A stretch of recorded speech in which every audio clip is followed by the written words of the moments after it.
Everyone, আসসালামু আলাইকুম। This is Mitara. Welcome to my new another video. আজকে আমি আপনাদের সাথে শেয়ার করব আমার আম্মুর হাতের চিংড়ি ভুনা।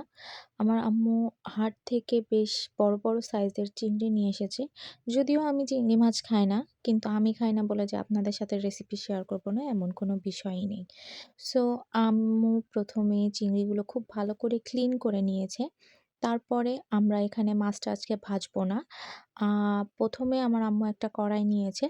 কড়াইটা দিয়ে বলছে, "এই কড়াই রান্না করব, তোর অডিয়েন্স কি বলবে, কি বলবে? আমার বাসায় যা আছে তাই দিয়েই আমি রান্না দেখাবো।" তারপরে দিয়েছি হচ্ছে কাঁচা ঝাল পেঁয়াজ। সেটা দিয়ে আমরা ভাজা, ভাজা করে নিচ্ছি। যদিও পুরো রান্নাটাই আম্মু করেছে, আমি শুধু ভিডিও করেছি। তারপরে দিয়েছি এখানে বাটা মসলা, যার মধ্যে আছে পেঁয়াজ, রসুন, আদা, জিরে আর সামান্য পানি দিয়ে নিয়েছি। আর তারপরে নিয়েছি হচ্ছে পরিমাণ মতো লবণ।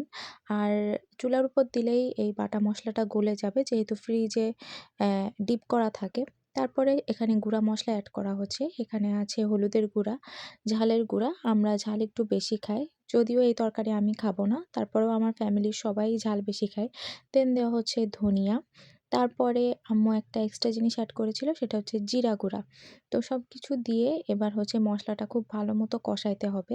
একটা টিপস আপনাদের দিতে পারি, সেটা হচ্ছে আপনারা যেকোনো তরকারি রান্না করার সময় মশলাটা খুব ভালো মতো অনেকক্ষণ ধরে কষাবেন, তাহলে সেটা খেতে আরও ভালো লাগবে। তারপরে একটা টমেটো দেওয়া হচ্ছে, যেহেতু এটা ভুনা হবে।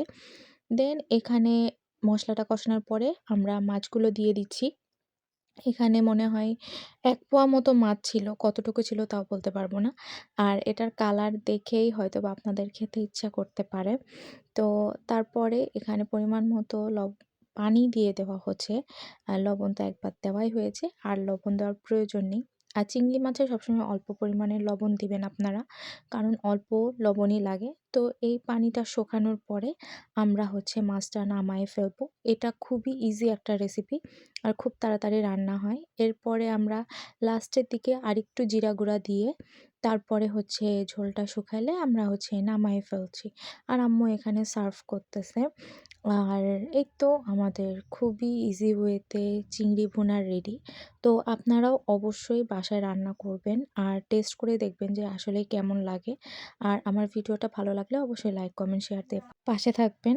আর আমার একটা ইউটিউব চ্যানেল আছে, সেটাতেও সাবস্ক্রাইব করে দিবেন।